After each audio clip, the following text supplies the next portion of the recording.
out. The microphone's working. Are you sure you have everything selected correctly on your side of things? Here. Okay. I'm gonna try leaving and coming back. I don't know if that will do anything, but I'm gonna give it a whirl. So I'll be back. Wait. There we go. That's it. That fixed it. Okay. You know what? I was mute. Oh, okay. Speak. Stop. Yeah, I've been doing so many things. Mm-hmm. We have been on a very long break. Yeah. And I've been doing so many things to try to relearn the processes of getting this all set up. And so, and so I had stepped away from the computer a few minutes ago and I muted the mic. Okay. And forgot to put it back on. What would I do without you, Leonie? Because Gio and Venita would not have been able to help me through that. Good to see you. I'm glad everything's working. Yeah. How you been?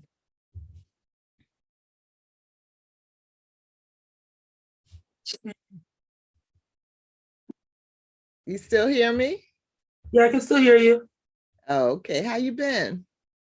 I've been good and getting better. I'm a little tired. I just came back from Europe for work, and I'm still trying to get my clock working properly, my circadian rhythm.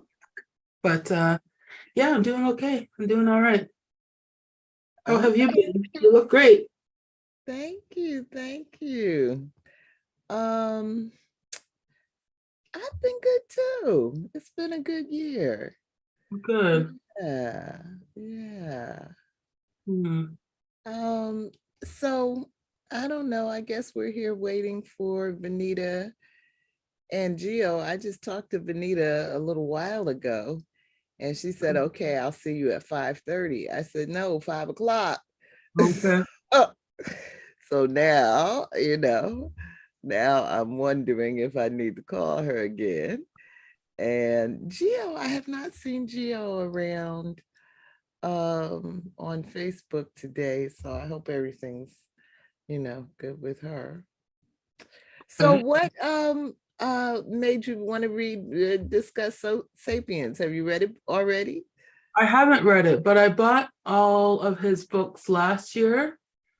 Wanted to read it, and so I thought, well, I can do this. It's a long time to read this book. It's like what, like 6 months or something on the calendar, on the schedule. So Yeah. He's a really good writer though. I've read all of his the three main books, Sapiens, Homo Deus, and 21 Lessons.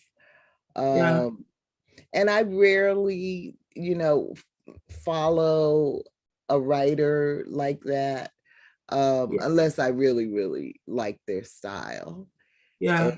And I like his style. So I hope you will. So yeah, it's a long book. It's our schedule is long, but hopefully moving at our pace, it won't get anybody stressed out. It's easy reading. Yeah. Yeah. And I guess that's why he's been on bestseller list. Yeah. No. Cool. Yeah.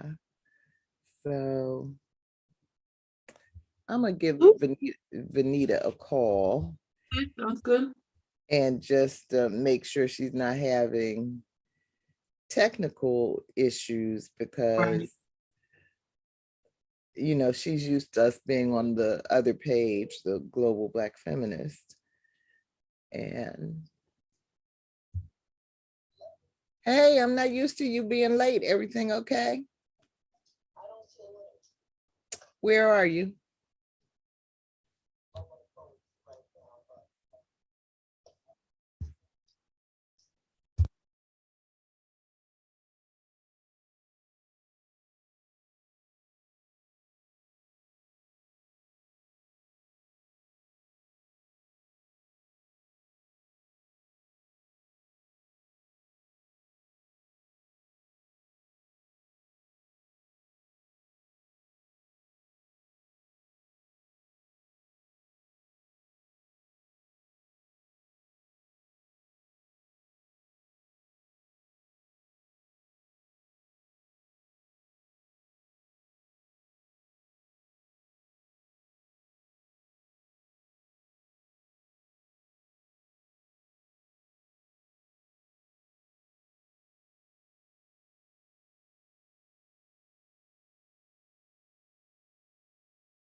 Leonie? Um, can you hear me? Okay. Venita is having technical not difficulties. I think she's on her way.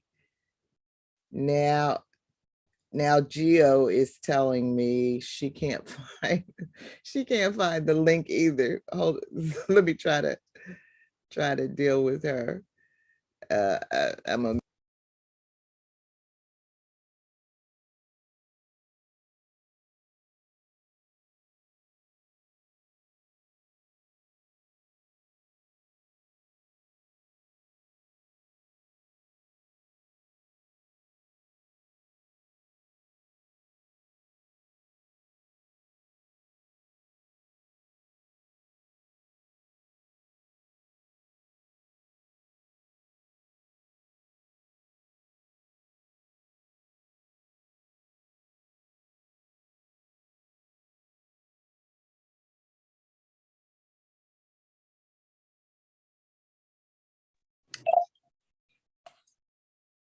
Hi, stranger. How are you? I'm good. How are you? Good. Good.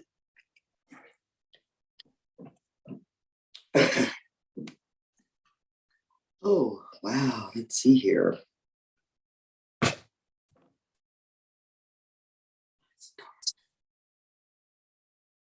Hi, stranger. What an exciting day. How are you? Great. I'm good. How are you? Good. Good. Leonie, can you hear me all right? I can. Okay. I said we are also out of practice. I told Leonie I don't know what I'd do without her because when she came in, she couldn't hear me. What an exciting day. How are you? Great. And she was trying to do troubleshooting on her end. And then she was like, well, is it your end? Can you hear me all right?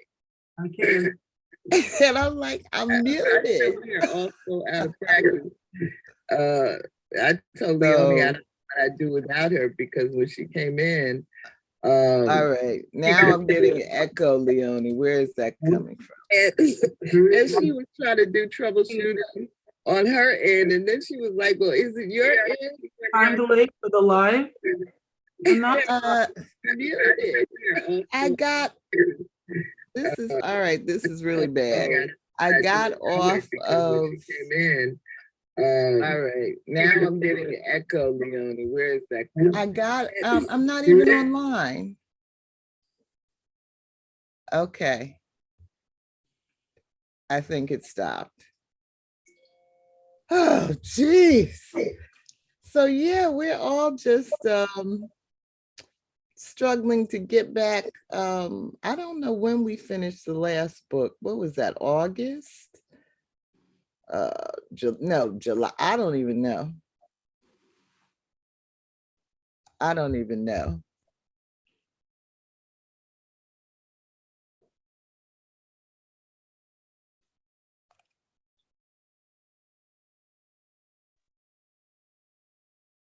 I can hear you. I can hear you fine. So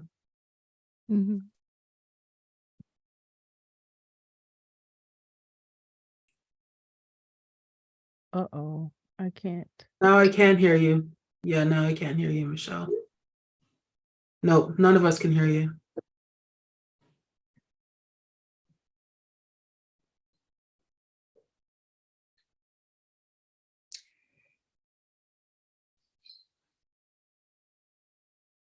We can hear each other, but we can't hear you.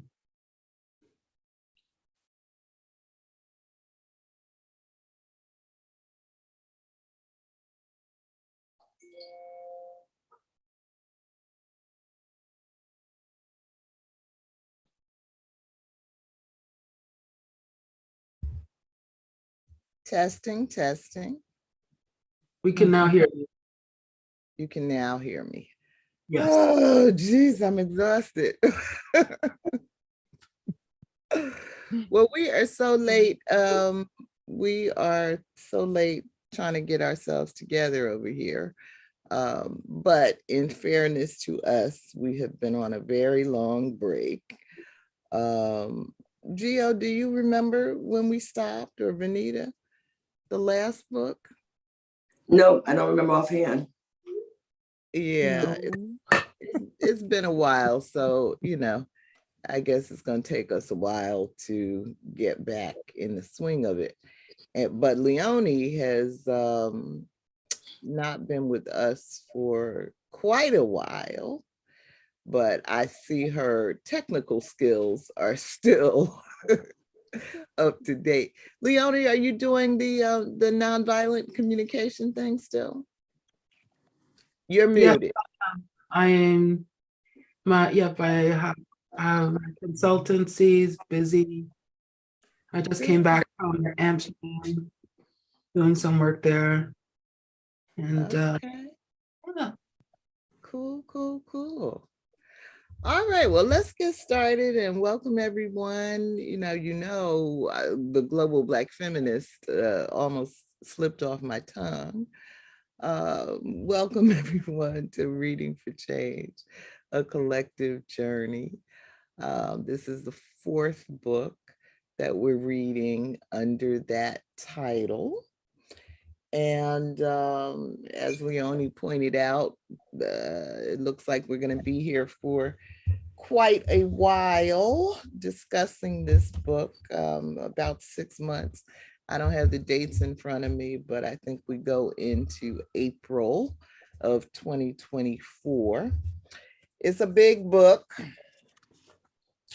but very good reading. He's a great writer, Yuval Noah Harari. And this is the first of a series of books that he wrote. It's called Sapiens, A Brief History of Humankind, a New York Times bestseller, and for good reason. And so, let's go around and introduce ourselves. I am still Michelle in Brooklyn, New York. And Leonie. I'm Leonie. I'm joining you from Vancouver, British Columbia, Canada. All right, Venita. My name is Venita. I'm joining you from Cromwell, Connecticut. Welcome. And Gio. I'm Georgette Moses, and I'm joining you guys from Columbia, South Carolina. Yay. So let's see. Let me look at the agenda, because I have kind of forgotten how to do this. I hope I didn't close the wrong file.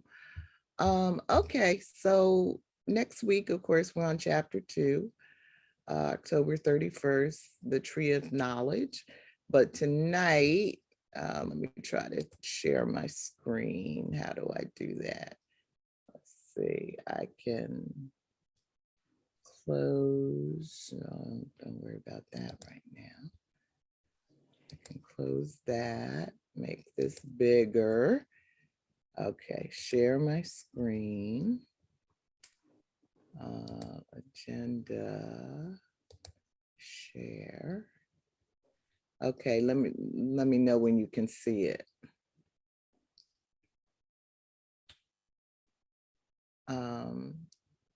Tonight we are on chapter 1, An Animal of No Significance. Everybody can see it? Mm-hmm. Okay. And so the pictures, of course, at the top are a depiction of somebody's depiction of evolution, of humans. This middle picture is a handprint that was left on a wall in France 30,000 years ago. And of course, the skeletons that humans have in the closet. So I'll go ahead and read the summary. Chapter 1, An Animal of No Significance. in Sapiens, A Brief History of Humankind, reviews the evidence of human existence dating back 2.5 million years. Yuval Noah Harari identifies 8 different kinds of coexisting humans, with Homo sapiens as the last man standing.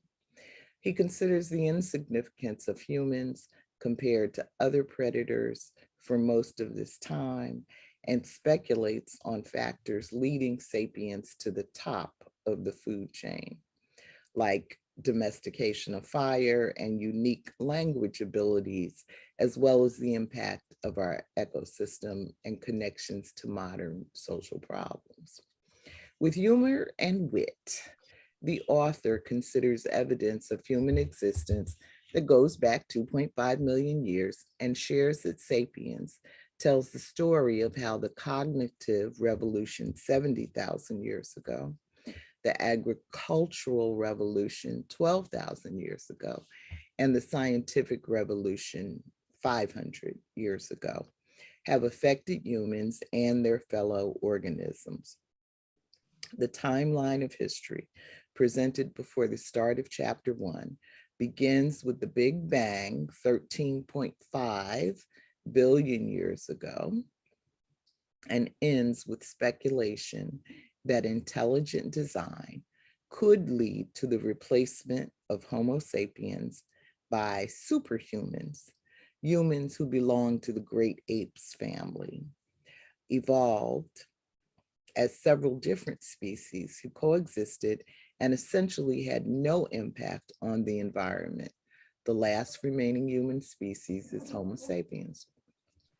Though we don't know exactly when modern humans first evolved, we do know Homo sapiens has some skeletons in the closet, like our familial connection to uncivilized cousins, and worse, our missing brothers and sisters. From about 2 million years ago until around 10,000 years ago, the world was home at one and the same time to several human species, wrote Harari. Humans we know about who no longer exist. Oh, I hope I can say our brothers and sisters' names. Homo erectus, Neanderthalensis, Soloensis, Floresiensis, Denisova, Rudolfensis, and Ergaster. Large brains, walking upright, use of hands in intricate ways, and the production of tools are qualities and skills all humans have. But these strengths are also key to some of our weaknesses. Our speedy rise from the middle to the top of the food chain has not allowed the ecosystem to develop needed checks and balances, or the human animal to develop the majesty of other top predators. Domestication of fire was a significant step on the way toward the top of the food chain. Fire brings light, heat, weapons, and cooking to human species, some of whom were using it on a daily basis about 300,000 years ago. Domesticated fire under the control of humans became the first significant gulf between man and the other animals. Wait a minute. Sorry, I gotta unplug this thing. It's giving me a headache. Two conflicting theories seek to explain the demise of other human species: the interbreeding theory and the replacement theory. DNA mapping in 2010 found evidence of genes from Neanderthals, I think it might be Neanderthals, and Denisovans mixed in with some sapiens, but not enough to rule out genocide. Clearly, however, the unique language skills of Homo sapiens was key to conquering the world. So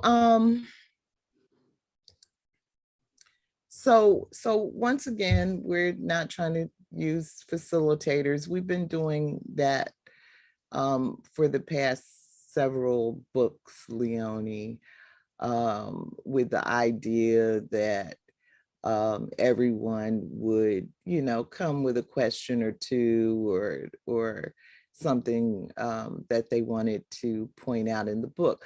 Of course, me and my issues. And so Venita says, I write too many questions, and Gio says, I just can't help myself. So I do usually end up doing an agenda, but because this is such a long book and we plan to be at it for so long, I am not promising agendas at all.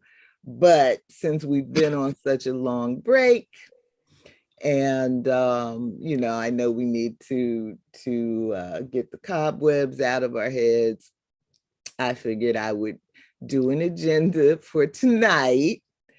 And and that's all that's it. I can't promise what the rest of the book will hold. So please come prepared next week with your own questions. Does anybody have any questions right now they want to talk about, things they want to point out? See how y'all do? See, this is why I write no. You didn't give us a chance. Come on, Michelle. So, two things I hadn't considered before I read this chapter was that because when you're growing up, you hear you have these little montages of, oh, man discovered fire and then it changed the whole course of human history. But to think about, besides just protection and warmth, that it provided a means for them to actually cook food, and then that in turn transferred into the change in the intestinal, the tract shortening and the teeth being smaller, and so they spent less time eating and more time, I guess, being able to use the nutrients they were able to get.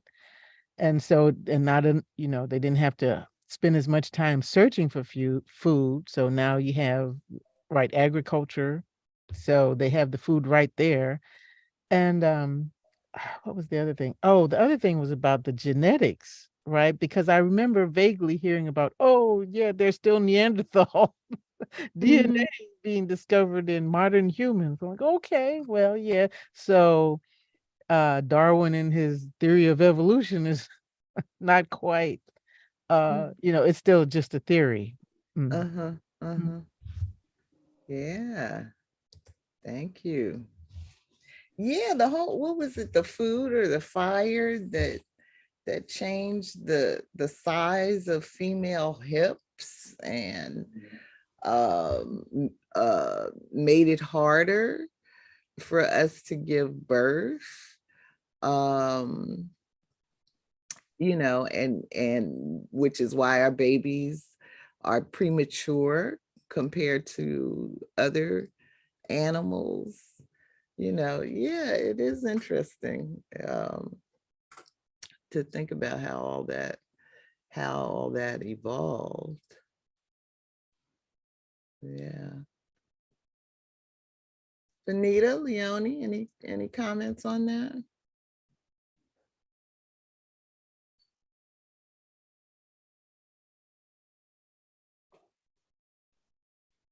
The thing that I was, there was a lot here that was good and newer information to me. And the thing that I liked was that piece, which I think I heard you speak to a little bit, that it wasn't like one and then the other, that at different times, different sapient groups existed together. And also, even though it's very early in the book, like how unique this particular time period is, that there isn't an overlap that exists right now.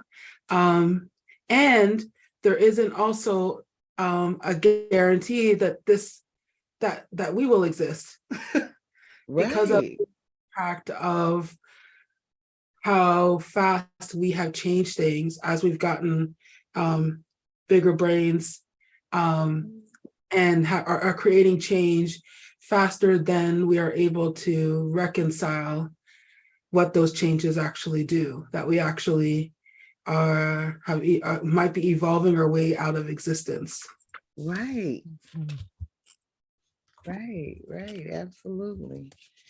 And what Gio mentioned about the Neanderthals, I even have I have not done the 23andMe or whatever it is for myself, but all of my brothers have done it. And when my oldest brother, who is the lightest skinned among us, when he sent me his results, I saw 2% Neanderthals on there. And I was like, oh, that explains. That's so wrong. That helped me understand some things, because I had already read Sapiens before I saw those results. And I was like, all right. Venita, any thoughts? You're so quiet tonight. Well, my theory is there's a little Neanderthal in us, because we've been acting like Neanderthals. So that didn't come from anywhere, out the blue. So that's my theory. We still probably got a tad, just enough to make us rear our ugly heads. What I did find, which was interesting, and so certain things have been going on longer than we've been here, way longer we've been here. And one little quote here: the tolerance is not a sapient trademark. Right. In modern times, small differences in skin color, dialect, religion, and so forth. What are we dealing with today? What were we dealing with in 1950? What were we dealing with in 1850? So, that is a true statement, a very true statement. And apparently it's been holding true for a long time. Yeah. And it's the Neanderthalists and the Denisova, and so it kind of blew me away that the I think it was Denisova, one of those siblings that was only discovered in 2010. Well, they just ran across it. Been there for, it's a lot that we don't know. Discoveries will be taking place forever and a day. So it has happened to fall upon that, the archaeologists in 2010. Right. Yeah. So it's more. So it could be the Neanderthalist that makes us, act the way we act, or some sibling we have never heard of, haven't discovered yet. That's a good thought, and it probably is. And the whole is humbling, isn't it? It is. We like to speak in absolutes, but we actually don't know what we're talking about. Ever. Right. Yeah. Like we really don't. Even as well researched as this book is, and stuff, what it reveals as much in what we don't know as it is in naming what it is that we do know. It's kind of like, and yet that's not our trait. Our trait is that, we believe in science as though it's a fixed thing. And like you said, if things are discovered in 2010 and stuff like that, these things are not fixed. And even, the last book that we read in the Global Black Feminist, what was the name of that book? Cosmos? No. black woman physicist, astrophysicist, the disordered cosmos.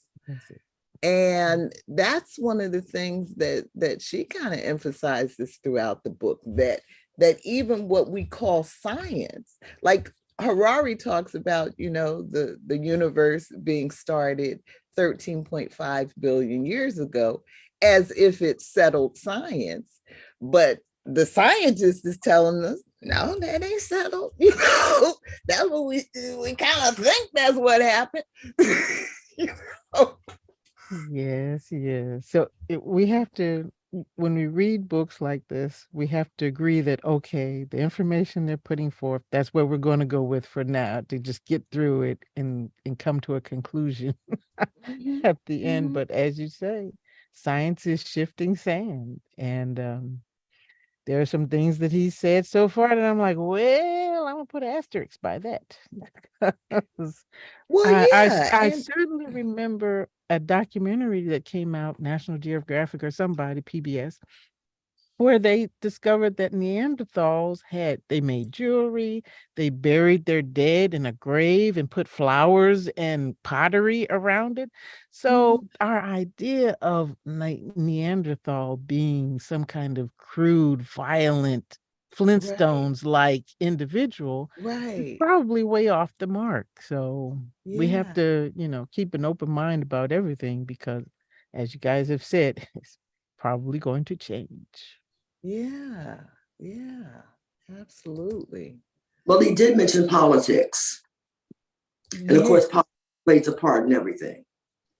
So there's some things that we probably don't know of, and some things that are probably that they probably tell us, because if they tell us certain things, then it won't fit well with the political agenda. And that brought me back to the last book that we read, Politics and Science. So how do we know what they're telling us, even the theories that they have, is the truth? Right. Because politics comes into play with everything. Shall we tell society this? That's too heavy for them. Right. It may not be heavy enough. It can start, to magnify the racism, and the biasness is already there, So I don't know. Yeah. No, you're absolutely right, Venita. I was just thinking about when I was out in Ohio, when I lived in Ohio, I think it was. They built, I believe it's on the Kentucky side, down near Dayton, Ohio, and Lexington, Kentucky, a huge creation museum, because we don't even have agreement on the theory of evolution.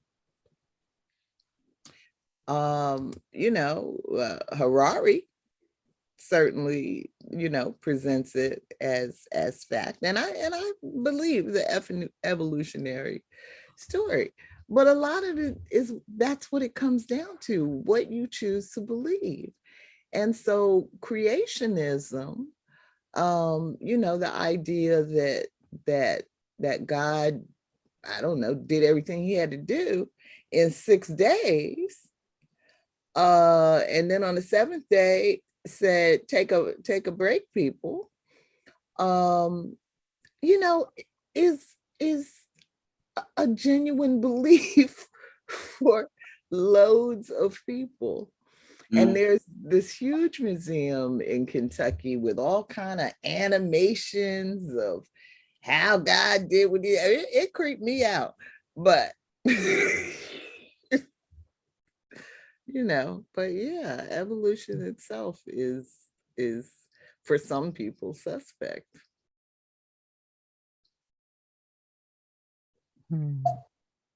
Wow. Well, that's interesting. Each culture around the world has their own creation story, and some involve extraterrestrial beings, and some involve gods with a little g, and some involve creatures like something I'm half remembering someone's story about a giant turtle.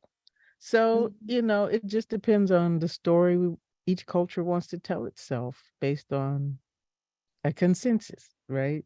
Right. So Based on what they had too much wine the night before. That's what it's based on. okay. And the United States is so diverse Mhm. that we don't have one story that everybody agrees on. And and so all of that diversity is becoming more and more evident as the years go on, and the world gets smaller, and the information age takes us into all of this. And so of course COVID-19 and all of the drama and trauma we saw around that is an example of how difficult it is to have common beliefs in a country as diverse as this is,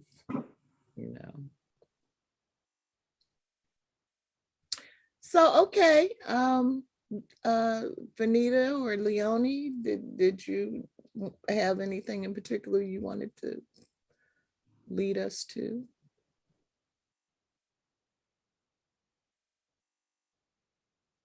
I don't know if that I have anything particular it's more about what the reading kind of sparked for me. Like I have for a very long time. It's partly because of my own set of just how I navigate life. Like I really question the value of like belief and conclusions and all of those things, and why it is that we need to have answers.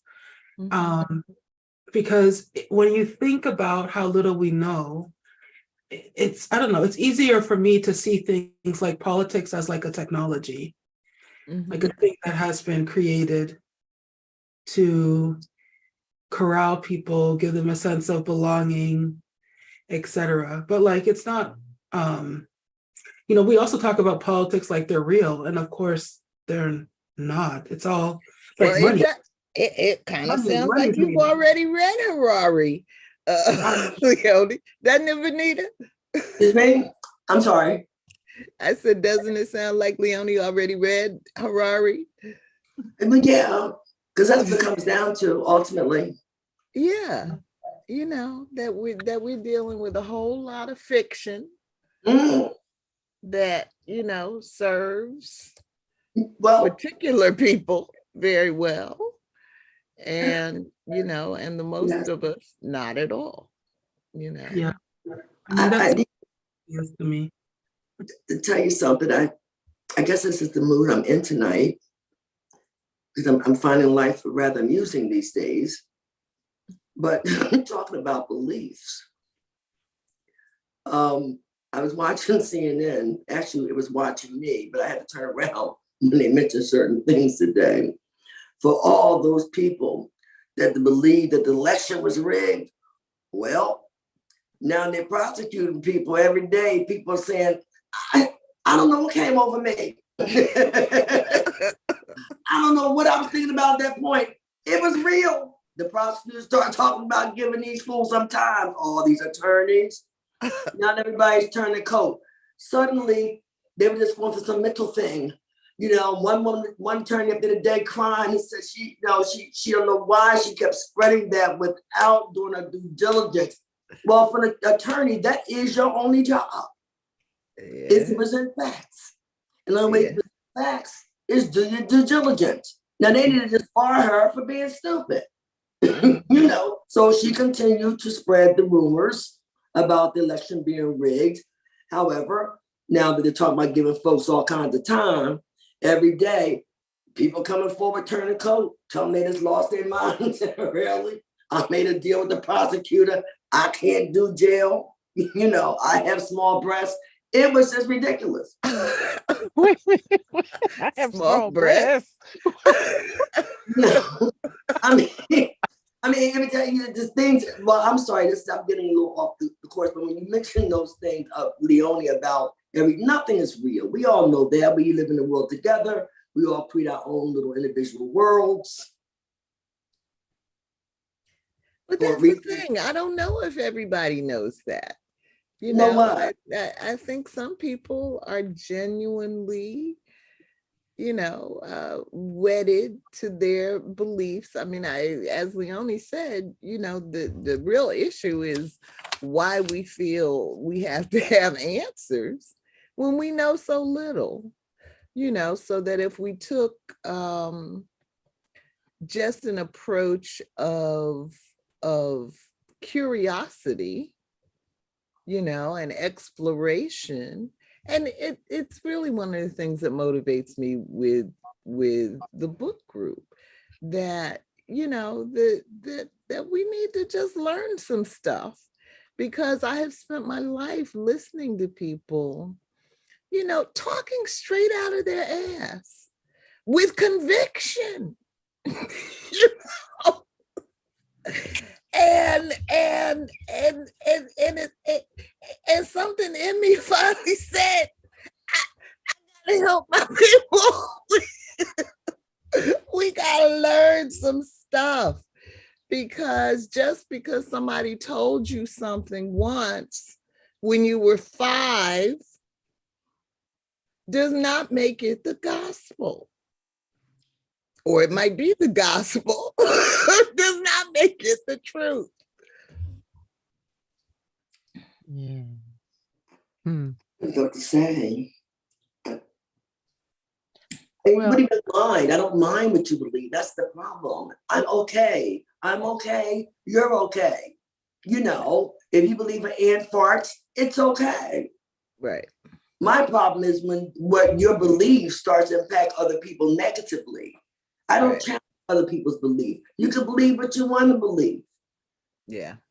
Okay, that is the only issue that many of us have. It impacts other people negatively because you impose your views and your beliefs on other people.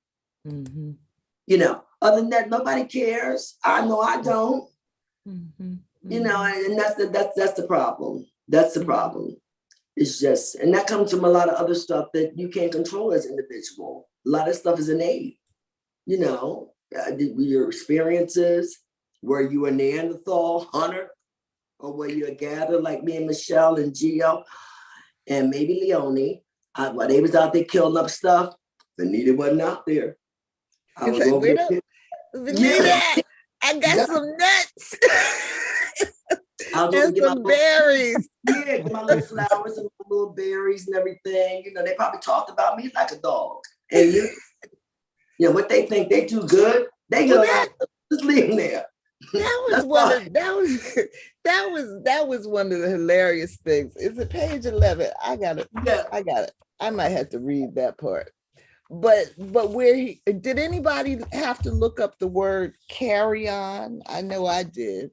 Well, we didn't, because we know you would. So what does it mean?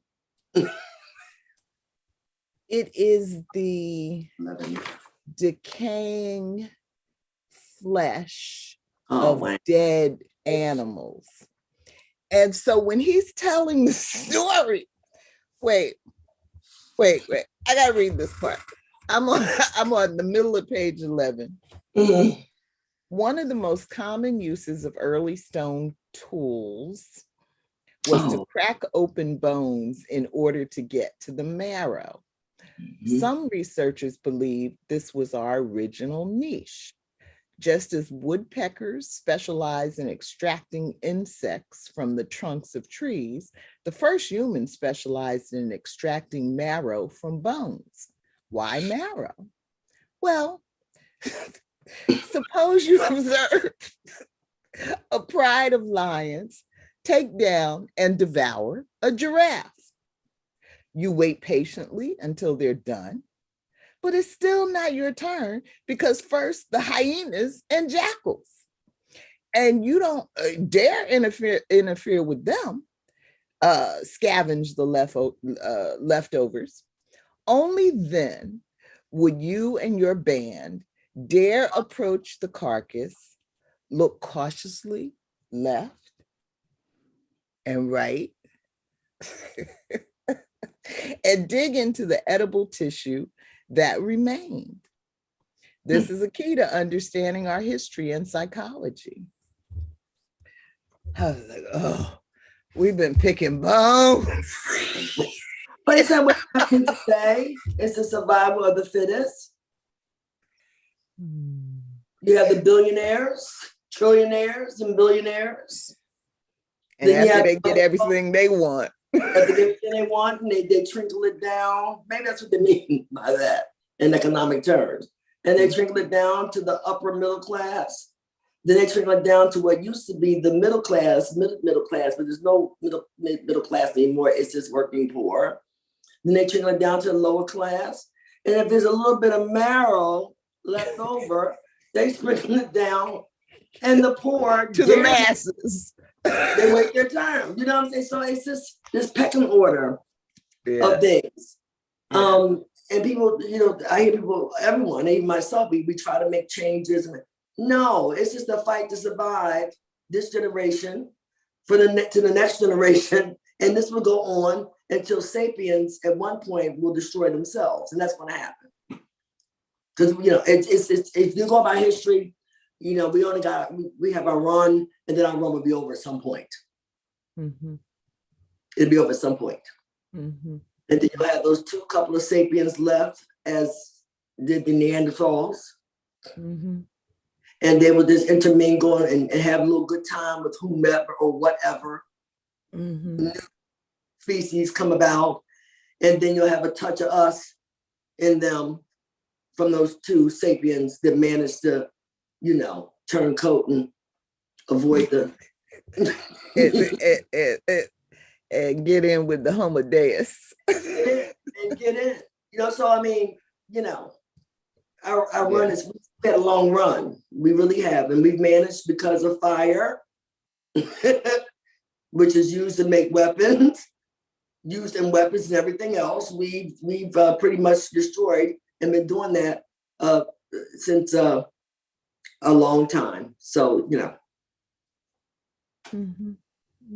it's, we might want to use our energy for other things, because this is about ready to come to a screeching halt.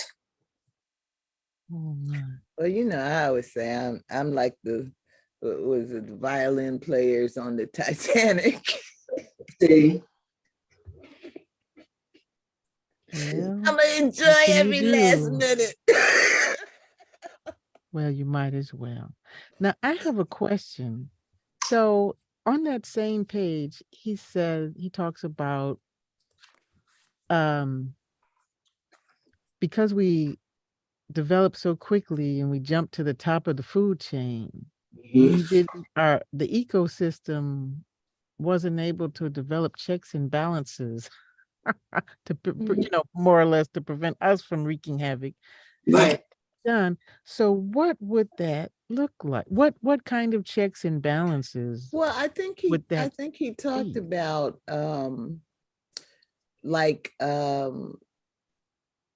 if the lions, get more ferocious, then the giraffes learned how to run faster. They evolved new abilities. So that they wouldn't be decimated by the top predator.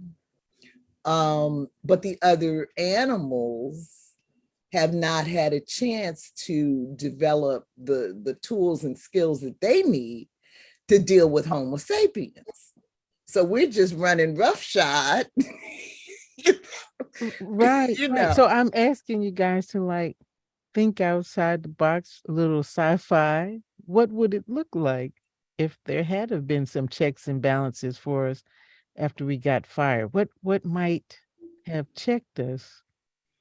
Well, what he says, one of the you know, he ends the chapter by saying it is our unique language skills that help us. And I think the next chapter goes into that. But so if I were to imagine other animals, you know, animals do have ways of communicating. You know, that's why we feel like we know how our dogs feel, and, you know, all of that.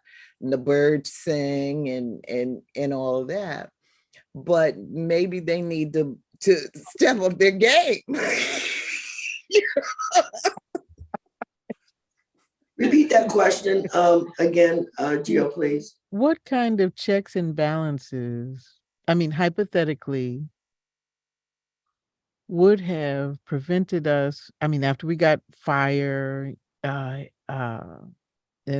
okay, let's throw in developing language skills, would have prevented Homo sapien from becoming this very destructive force in the ecosystem. So what, like with the example Michelle gave, you know, if you're developing slowly, then the other life forms around you have a chance to adapt to your negative influences, right? So if you're a predator, your prey gets faster or whatever, something along that. So what would have stopped, you know, us from developing into such a destructive force if we had developed slower? I don't know. At the top of the food chain, we're definitely not majestic. Okay. That is such a perfect word, because we don't really fit. We know we are no longer a part of our environment. We are controlling it, and not in the best ways for survival. Mm-hmm. So No, I don't, I don't know what.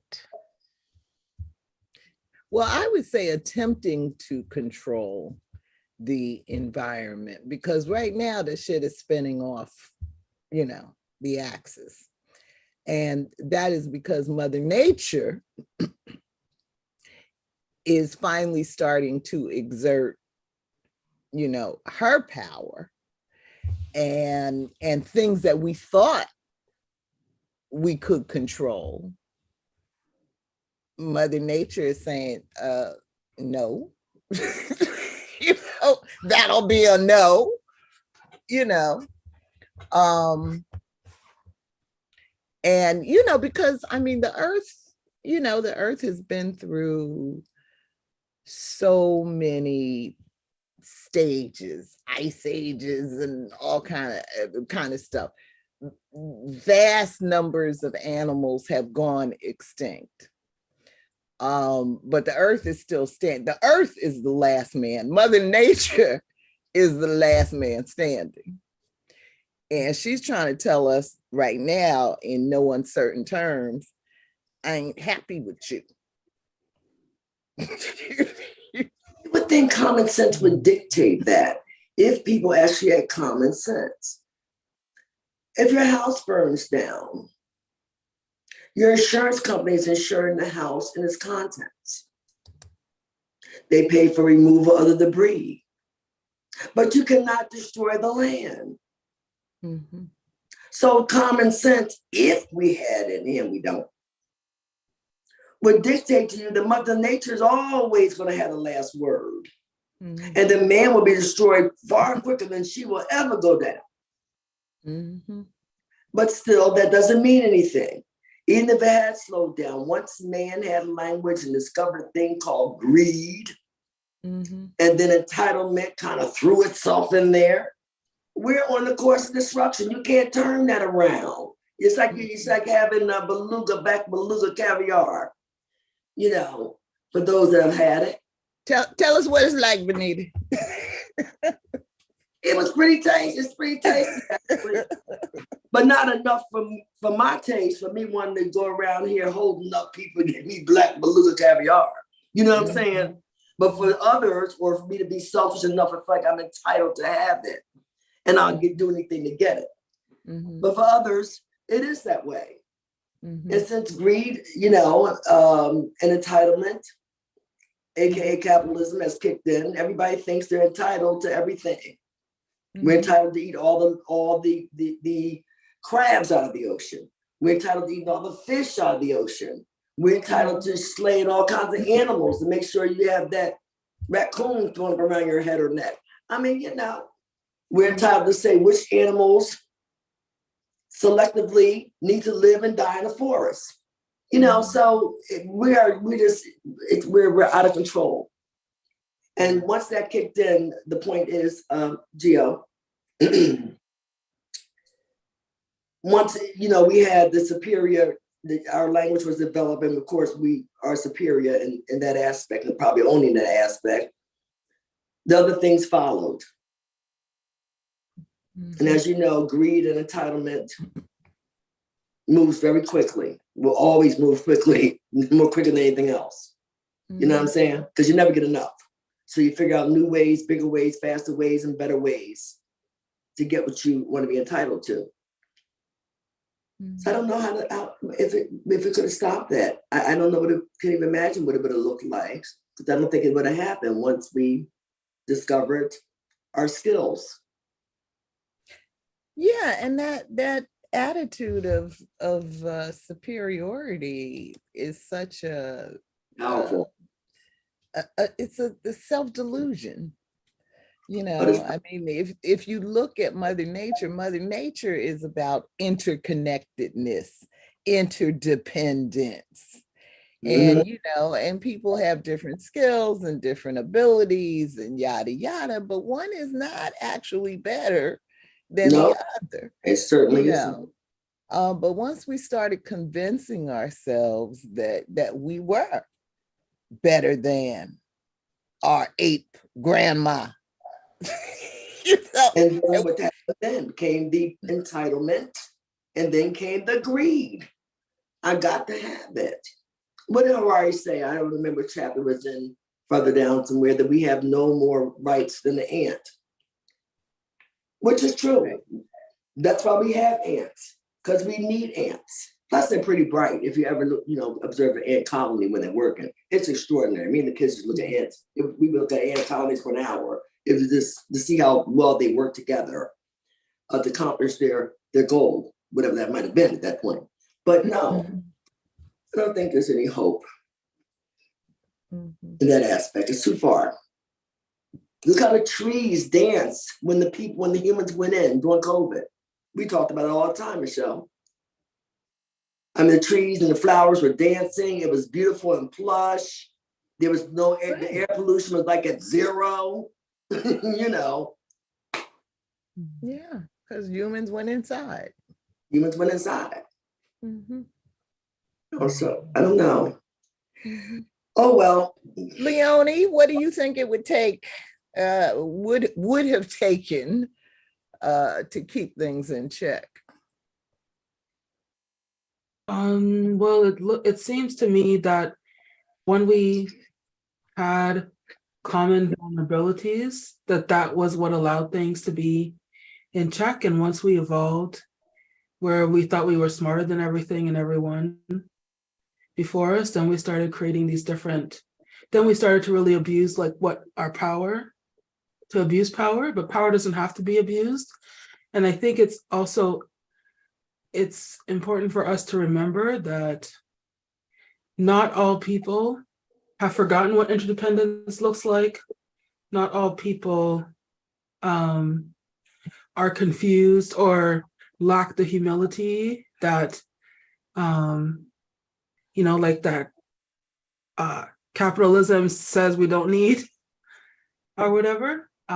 So people are connected to what it means to be in a community, understanding what collective needs are. It's not the norm, especially when capitalism is such a strong thing, and in a particular kind of capitalism that exists in the Americas, but it's not how we have evolved or worked before. And there are people who are actively who are aware of that and act like that they're aware of it. And then there are many of us who don't. So for me, what it would take is just a reminder of who we are and what we need. But it's definitely a counter narrative way of being and thinking that people would have to choose something different and find community to change, to shift the experience. Yeah. It's after 6 o'clock.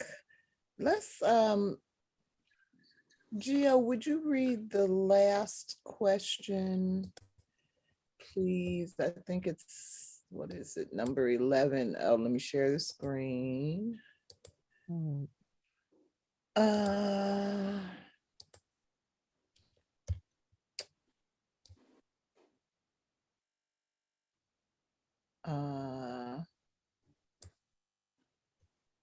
Yeah, it's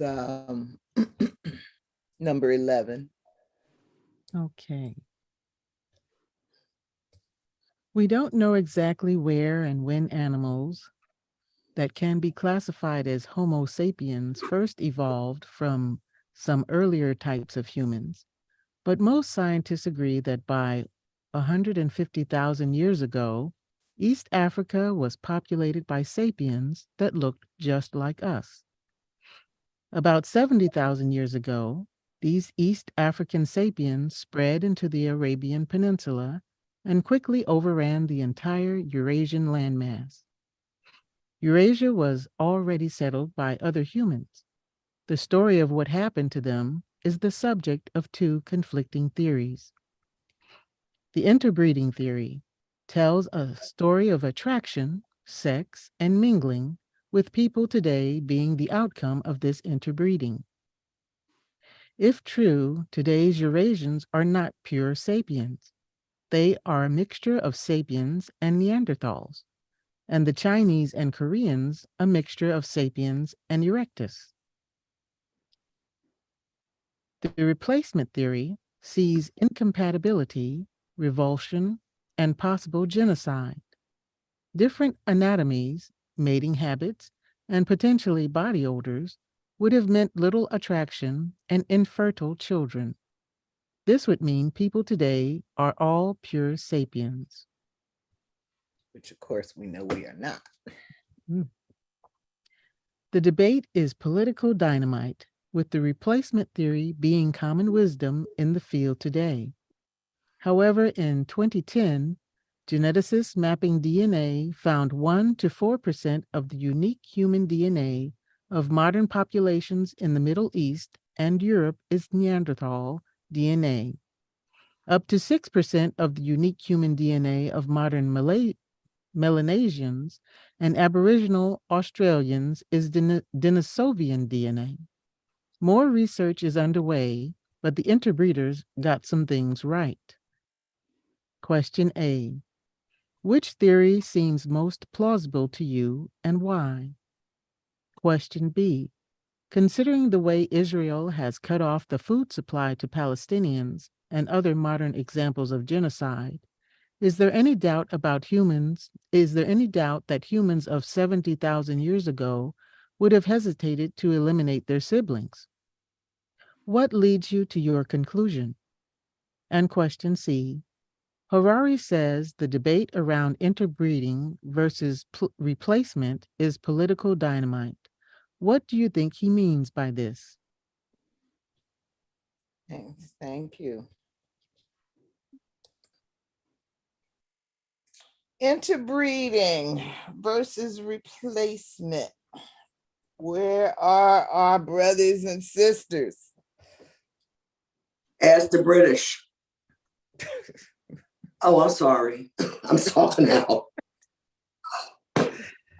What do you mean? You blaming the British for everything that's wrong in the world? No, when you said interbreeding, British just came to my mind. Oh. Because it's, historical fact that they interbreeded to keep the money in their families. Everybody couldn't rule England.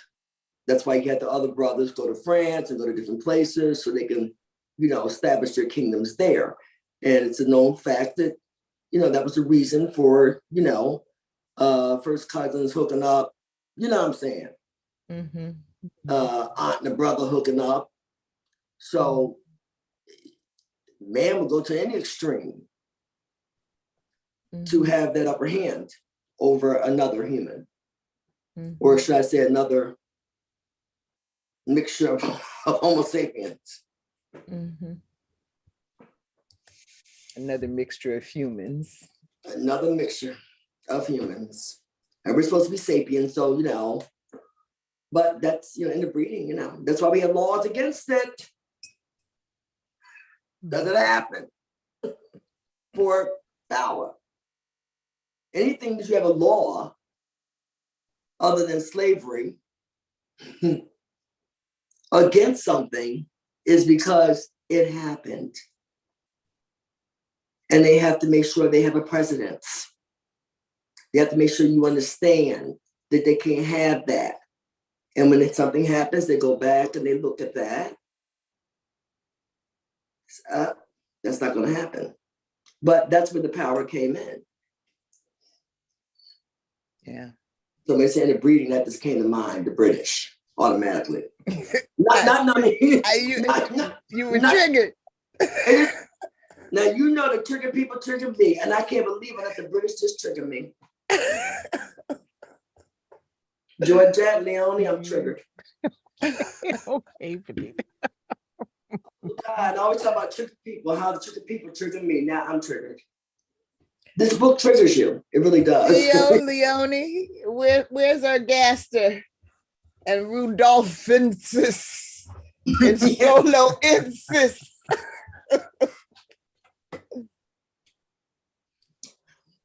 Yeah. Well, look, he just says it there, these percentages are found in our DNA. It means we're interbreeding. And then, our personalities and propensity to want to rule over one another and take what somebody else has got. So it's probably both theories, right? Yeah. Till we're down to where we are now. Yeah. But I wonder when that started to really take hold. Because I remember being a little girl, and when someone got something new in the neighborhood, there wasn't an envy. I didn't feel that envy. If someone got a new station wagon, when they told the neighbors, but then you had porches then, front porches, so people always talk, that, she made, Miss May say her husband John got a new station wagon. It wasn't like, oh, John got a new station wagon, you don't have one. It's like, y'all want to take a ride? So when did that, what I'm saying? When did that start? Oh, we have a new tire swing in our yard. Not that we have a tire swing and you don't have one. It was like, oh, we got a new tire swing. Come on down. That's the feeling I had growing up. I didn't have what I feel today, where, someone has to be down. You have to have a boot on someone's neck in order for you to feel good about you. Somebody has to be down in order for you to feel up. It seemed that capitalism was there, but the entitlement wasn't. It was more like gratitude. And I have this so I can share. But capitalism wasn't on the scene. On the black scene. What is it? I want to say, I think capitalism is maybe about 5,000 years old. If that long, I might be wrong, but I'm thinking back to the book Debt that me and Rick read. But I think it's the last 10,000 years that Homo sapiens have been dominant on the scene. And so 10,000 years going back 2 million years is something happened to the other humans, that wiped them off the face of the earth. And I believe Homo sapiens are guilty. It could have been a natural disaster that happened to kill everybody. But except Homo sapiens. It could have been like a plague that Homo sapiens had some kind of immunity to, eating all that carrion and whatnot that we had. But I believe we just killed them because we're still killing folks. That's why I bring up the Palestinians, because we are still killing folks. Yeah, and that fight's been going on before Jesus' time. Before Jesus' time. The Jews and the Palestinians for that Gaza Strip has been going on before Jesus' time. And not to say, what did capitalism look like? There might not have been words for it at that point. There might have been words for entitlement.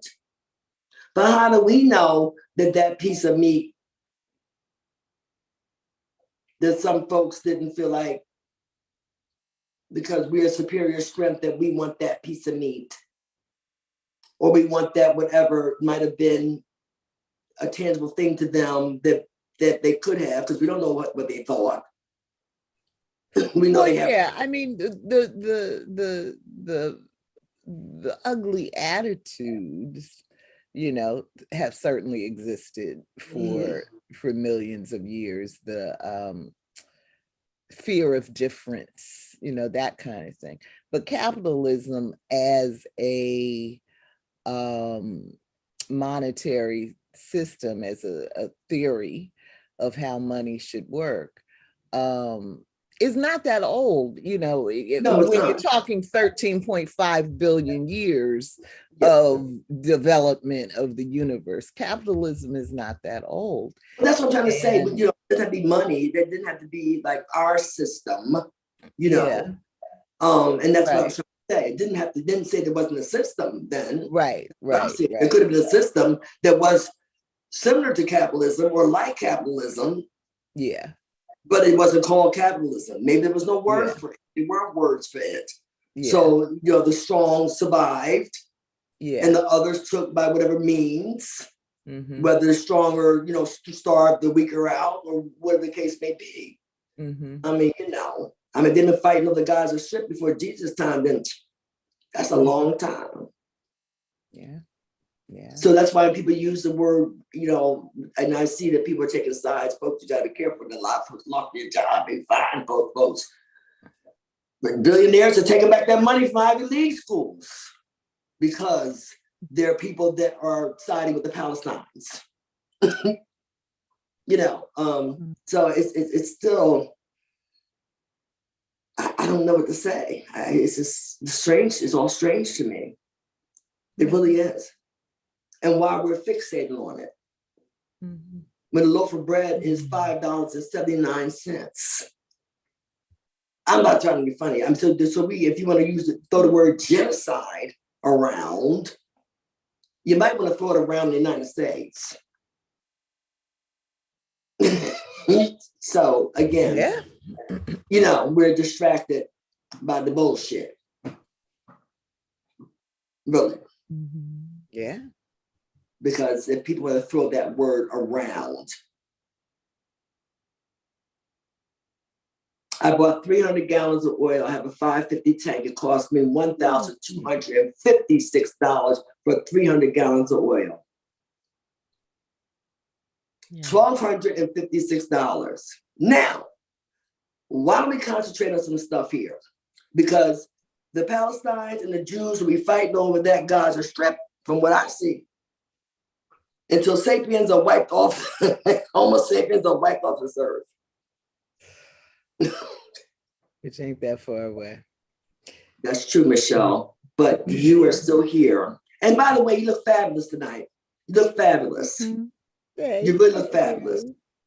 That's right. Don't y'all get used to it. Leah and I were supposed to have a book group around Sapiens a few years ago. Back when Venita and I first read it. But anyway, she's one of my offline friends. She may join us in this discussion because she does have the book. But but she loves hair. She loves doing hair. She loves watching hair videos. She's a fashionista type of woman. And she's like, I just want to play in your hair. So I finally relented. I think it looks cute, even though that picture that I sent you, Anita, I sent the same picture to her and she's like, why you messing up my work? Well, no. No. You know, that picture you sent me was like a mugshot. It's like I'm trying to hold my head up to show you, but I'm not quite too sure about this new look. So what I'm going to do is look up over my glasses. You know, really, today it looks a lot different. Does it? Okay. Oh my God. right. You know, today you're smiling. You don't look like you're taking a mugshot. Then you was like, Venita, you know I don't do all this. Oh, okay. It's just not what we do. But it really it looks gorgeous. It looks gorgeous. It's gorgeous. She had to give me some tips, but I told her, so Leah told me that it should last 3 weeks if all goes well, 4 weeks. And Venita said, well, why don't we just whittle that down to 2 weeks? I was trying to be a friend that I am, Jill. But Venita, I'm ready to be done with it at 1 week. Yeah, you know, I was like, yeah, you know, I am not this girl. See, and Gio, Leonie, she sent that picture to me because she claimed I didn't want you to go in shock. You know me. When we start book group and all of a sudden I just pop up, because she does know me well. I would have said here like I was trying to get it together this morning, and I was like, I want to go outside for my walk. I'm ready to go outside for my walk. I'm dressed. Why am I sitting here effing around with hair? I can't do this. See, that's what I'm saying. It's that hair thing. It's too much being cute. It takes a lot of work. Too much. It's supposed to make your life easier, Michelle, not make you think twice about doing what you want to do. It is stressing me out to you. I gotta put something on my head just to lay down and go to sleep. You know I can't do it. So don't be surprised if you come in here next week and I'm back in my own skin. Just let us enjoy it for another week, Michelle. Let's let us enjoy it for another week because we'll never see this again in life. So try to hold on for another week. You know, let us see it again next week. My scalp hurts. She did it so tight. That is a thing. That's an issue. Yes. It'll ease out, you know, just, yeah. When? I got it done last Friday. It's Tuesday. Gio's lying to you. It's not going to ease out. You're going to have a headache. As long as you got that crap. I'd have been crying. I had a nervous breakdown. No. There's a price to pay for being cute. You decided, okay, I'm going to go along and be cute. Now, this is the price, Michelle. Be quiet. Nobody want to hear all that. Be quiet. You went along. You said, okay, Leah. All right. This time. Nobody want to hear that. You're Harari is about bald now. And when I look at him, I'm like, that's my man. You know?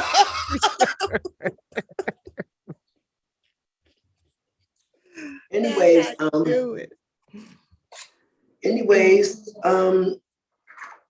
final thoughts on the book.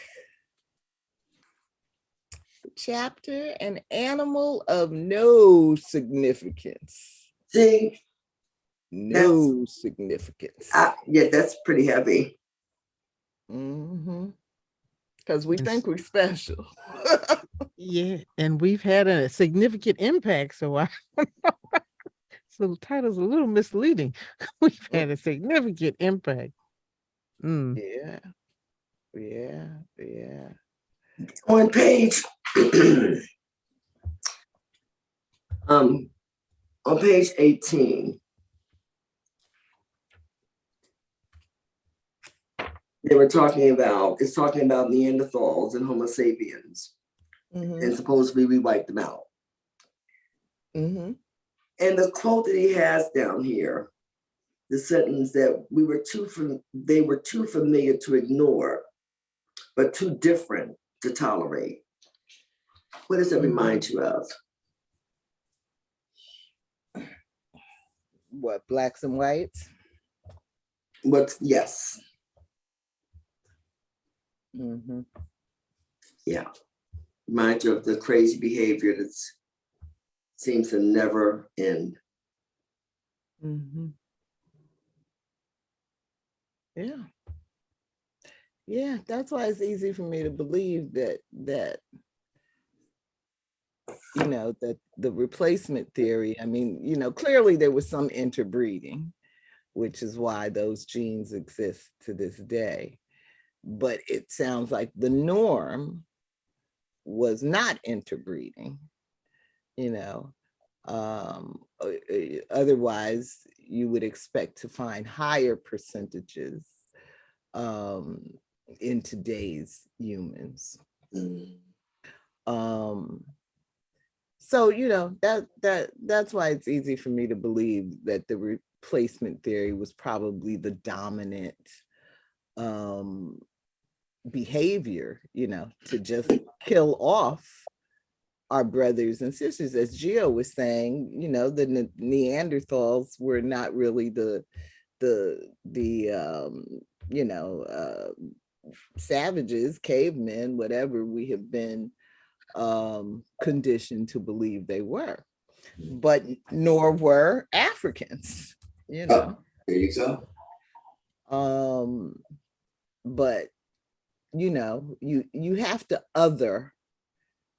you have to otherize people in order to dehumanize people, and to justify in your own mind why you are doing the nasty low down things that you're doing,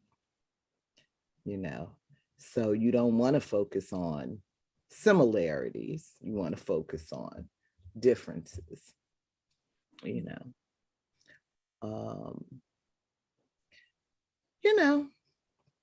and there's some real differences, there's some real differences among people today, but what gives any one of us the right to just kill off people because they're different in some way from you? What gives one person more of a right to existence and to prosperity than any other human, sapien or not? But here we are. Here we are, our brother's keeper, but we're not good keepers. Yeah. We're not good caretakers. Our brothers are not safe. Our brothers and sisters are not safe in our hands. And, and I think those people that want to make America great again and take back our country and all that yada, strip women of abortion rights, proclaim that it's okay for a 12-year-old girl to have her pappy's baby.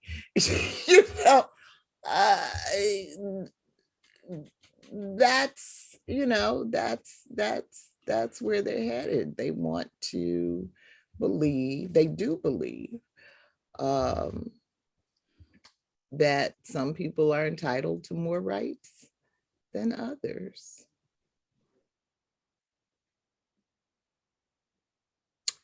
But Harari is going to tell us that all rights, well, I'm not going to start telling the story.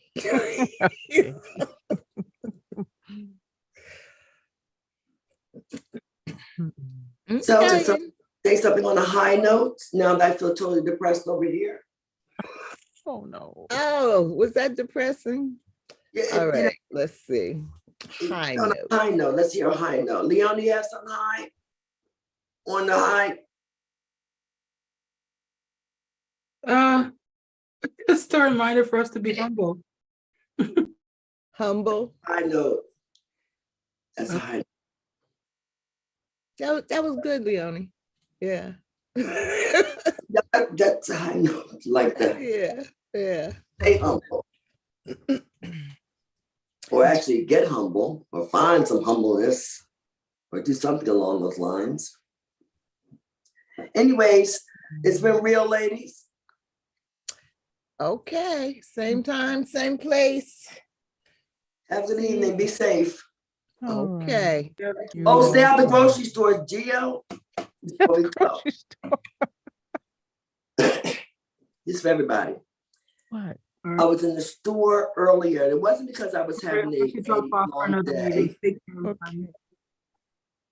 I was in the store earlier, and during the COVID, I saw a lot of things, and I'll tell you about it one day, but unnatural people. And I saw one in the store earlier. I had not seen one for a while. A Denisovan?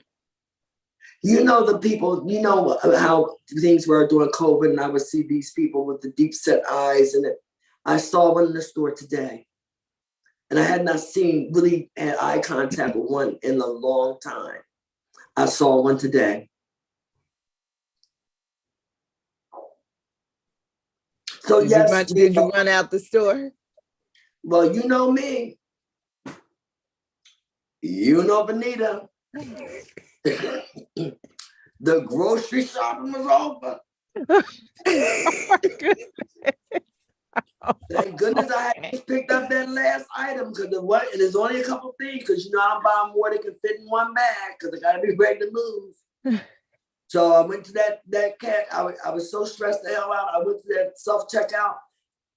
The reason why I say that, Gio, is because I do believe, and I always believe, and I've seen them, and I've always had that thing with me where I see different types of people that aren't necessarily from here. Okay. And I've always had that ability. And during COVID, I saw them often. And I have not seen them for quite a while, because Michelle will tell you, Michelle,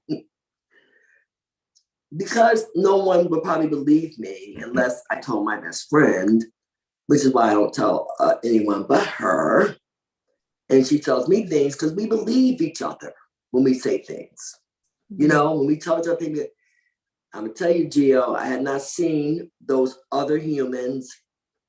It's been months. But today I saw one. And when you look in their eyes, they're so deep set. So you can see from their eyes right back. It's like looking into a deep hole. You know what I'm saying? It's not like looking at the surface of a person's eyes. Mm-hmm. It's like it's the weirdest, horrible feeling. Like you can look deep, like past their eyes, you know what I'm saying? Deep into their brains. Just goes all the way back, and it's like you're looking into the abyss, like there's no end. Okay, my question for you is, do they know you looking at? Do they know you see them? Yeah. Because when they look at me, I think they know that I have the ability to see them or know of them. Mm-hmm. Because they look at me, they look me right back with this deep set every time. Like that. And and then but you can feel them just knowing that and I'll be like, I ain't trying no shit. You be careful out there, Venita. Well, look, I believe that we don't know everything, and we don't. We have many dimensions. Okay, we do. Going back to our last book. I'm convinced of that, because I know that you talk about science fiction a lot, and you believe in the higher intelligence and higher being, because we're not that bright. That's the first thing. Because we do really crazy shit. So automatically, the assumption for me is there has to be a more intelligent being, because we can't be it. We're not.